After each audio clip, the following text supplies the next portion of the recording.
pero el debate político está infectado e infestado de racismo. Entonces domina el racismo todo. O sea, el giro a la derecha es tremendo.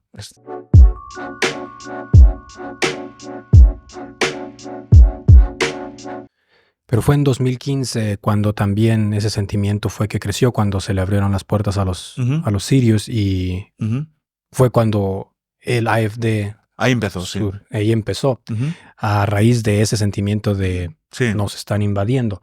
Antes de eso, sí, como comentas, no era el país más, que diera la bienvenida más cálida, pero bueno, tú llegaste, me comentabas en 2012, yo también llegué en 2012 y ese sentimiento de antimigrante no se sentía hasta 2015 y ha ido incrementando con cada año. Pero, bueno, no sé, ahí fue buena la decisión política de Merkel, sí o no. Quizás humanitariamente, obviamente sí. Políticamente, ¿cómo lo consideras? Porque le dio un giro total a la política alemana. Bueno, yo no sé si tanto giro total o fue una parte... A ver, AfD nació como un partido... Es muy curioso porque AfD nació como un partido euroescéptico. O sea, escéptico con la Unión Europea. De hecho, lo fundaron profesores de la Universidad de Economía que querían otra política económica y ponían en duda la pertenencia en la Unión Europea. Frauke Petry. Sí, y otros. Y de hecho ahora muchos de esos dicen, creamos un monstruo, ¿no? AfD ha pasado de eso a ser un partido que apuesta por deportaciones masivas, que repite los mensajes del NPD, que es un partido neonazi que ahora se ha quedado muy minoritario porque AfD ha crecido mucho, pero en sus tiempos tuvo sus representantes en Berlín Este o en Alemania del Este, ¿no? Pero es verdad que ahí el esfuerzo que se hizo por parte de Alemania a nivel de recursos, también de entender, de acoger a esas personas que venían huyendo de la guerra, del hambre y de la muerte, pues obviamente que pasa factura, pues fue un esfuerzo que... Pero en todos los países ha crecido en los últimos años la ultraderecha. Entonces, creo que si decimos que cuando tomamos decisiones pro migración crece la ultraderecha, lo siguiente que podríamos decir es que si tomamos decisiones contra migración decrece. Y es que no es así. Porque el tema es el dominio del debate, ¿no? O sea, las ideas de AfD son hegemónicas ahora en el debate político. Porque si tú, la idea hegemónica en Alemania es la que había hace 2 años, que es todo el mundo preocupado por la Fachkräftemangel, ¿no? No hay Fachkräfte, no hay profesionales en Alemania. Estamos 300.000, 400.000, 200.000 estudios se han hecho de eso. Todos los años salen. Y se hablaba de eso. Si el marco es, tenemos que ver cómo hacemos más atractivo, cómo recortamos las dificultades que hay para obtener un visado, cómo hacemos que la nacionalización o el emburgue no sea más sencillo, hagan falta menos años, menos condiciones. Si hablamos de eso y si hablamos de cómo construir en la diversidad y, por ejemplo, seguimos el ejemplo de Berlín, que es una ciudad que tiene el 40% de personas con historia migratoria y que es una ciudad muy dinámica, innovadora, que ha ido creciendo en los últimos años al calor de las nuevas llegadas. Berlín era la única capital hace 10 años que tiraba hacia abajo del PIB de su país en Europa. Y ahora no, ahora tira hacia arriba, porque, bueno, 1 de cada 3 fundadores de nuevas empresas es migrante, en el mundo startup, en el mundo cultura, es un montón de migrantes.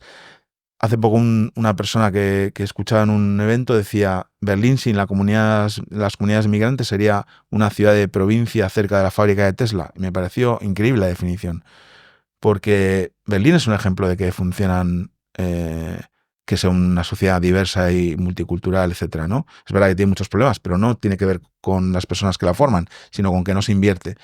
Entonces, para mí, la decisión de Merkel fue correcta, políticamente, humanitariamente, todos. Lo único que ahí faltó, digamos, construir un relato, construir una idea de país, o ir construyendo entre todos una idea de país que soportara también electoralmente eso, ¿no? Ese esfuerzo. Porque ahora está de moda, ¿no? Decir Ausländer raus y todo esto, ¿no? Entonces ahora todo el mundo ya le da igual, puede decir, es como... Hay cosas que hace unos años se cortaban más en decir y ahora no, ¿no? Y el odio a los alemanes ha crecido no solo en el este, sino en toda Alemania. Cualquier estudio que sale nuevo, hay uno que es muy interesante que se llama el estudio de autoritarismo de la Universidad de Leipzig, y decía que no solo ya en el este, sino en el oeste, hay un malestar por parte de los alemanes con lo que sea diferente. El día que cayó Assad, el dictador, y salieron los compañeros sirios a celebrar ahí en la Oranienplatz, en Kreuzberg, ya estaban alegres y cantando, ya estaban los alemanes preocupados porque estaban alegres. No les gusta la alegría ajena, ¿sabes? Yeah. Les molesta la alegría ajena. Yo tengo un compañero en la red, Vara, al que quiero muchísimo, que tuvo que pasar 8 países en 2015 para llegar a Alemania, estuvo a punto de morir 2 veces en Turquía y no sé qué otro país, y ahora sacó la nacionalidad, reconoció su título, pudo traer a su mujer después de 8 años de trámites, de poder encontrarse con ella, asesora en reconocimiento de títulos a un montón de gente cada año, es un ejemplo para todos, y seguro que se encuentra con un alemán por la calle y es capaz de preguntarle cuándo te vuelves a Siria. Yeah. Y en lugar de estar preguntando cuándo te vuelves, cuando pasa eso, lo que tenemos que estar en Alemania es pensando en cómo hacemos para que se queden, porque lo necesitamos aquí. ¿Sabes? O sea, porque necesitamos a esos médicos, a esos desarrolladores de software, a esos camareros, a eso lo que sea, porque hacen falta aquí. Entonces, decía, ¿no?, en este artículo de los médicos sirios, claro, ahora todo se nos asimila a criminales, ¿no? Por una persona que se aprovechó de su estatus de refugiado y cometió un crimen, ya somos todos criminales.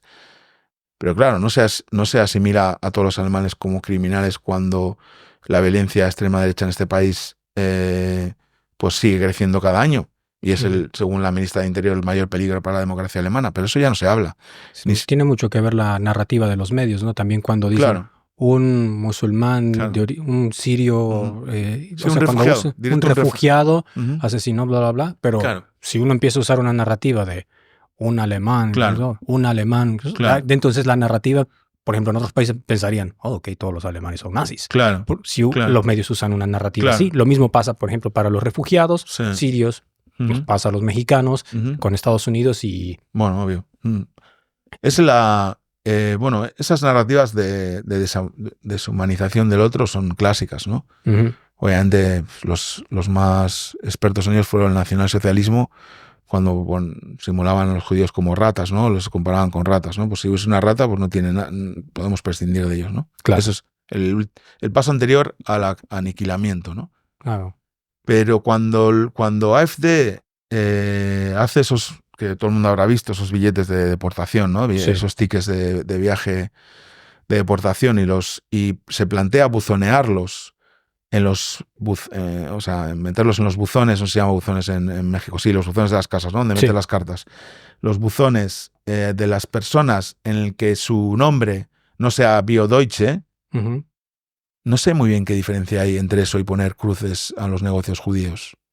Claro. No lo sé, la verdad. No la hay.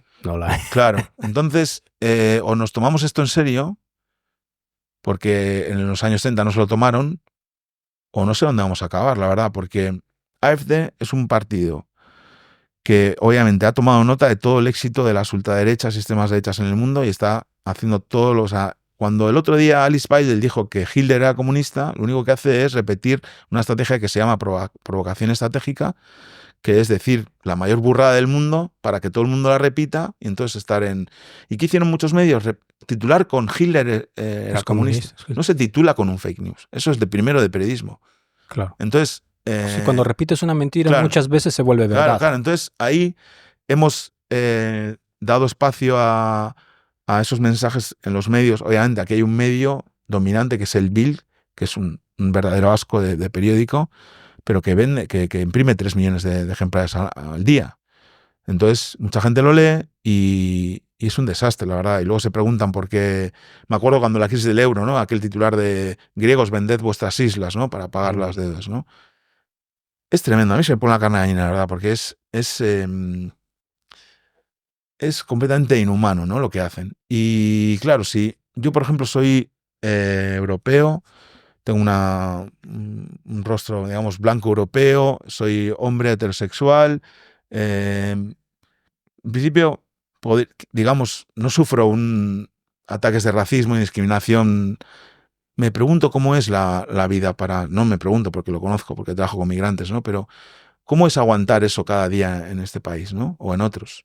Entonces, yo entiendo que la gente se termine yendo. El problema es a dónde ir ya, ¿no? Porque quedan muy pocos sitios donde haya una cultura de bienvenida, donde se acoja bien a la gente. Y es injusto porque estas personas que llevan aquí tantos años, que han montado su vida aquí, a muchos les dicen ahora no, ahora ya es, Siria ahora ya es un paraíso, vuélvete. No, perdón, es que ni siquiera saben ni cómo va a estar. Ya. No saben nada. Su casa igual está destrozada, como en Gaza, ¿no? Ahora ya con alto el fuego, los palestinos pueden volver a sus casas. No tienen casas. Tienen casas.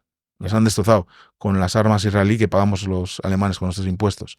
Pero bueno, es otro debate que no es para este podcast. Pero es que, claro, como mi estado de ánimo, encima si me llamas en verano, pues todavía tengo algo de sol que darme a la cara. Pero entre la situación política, los conflictos internacionales, lo de Trump ayer, lo de Elon Musk y la situación en Alemania, la verdad es que no es para ser optimistas. Yo estoy en mi momento, mira que he estado en política desde los 18 años, 17 años. Tengo 49, muchos años en política. Estoy en el momento de mayor pesimismo de mi vida a nivel de lo que la política puede hacer de bien, ¿sabes? Claro.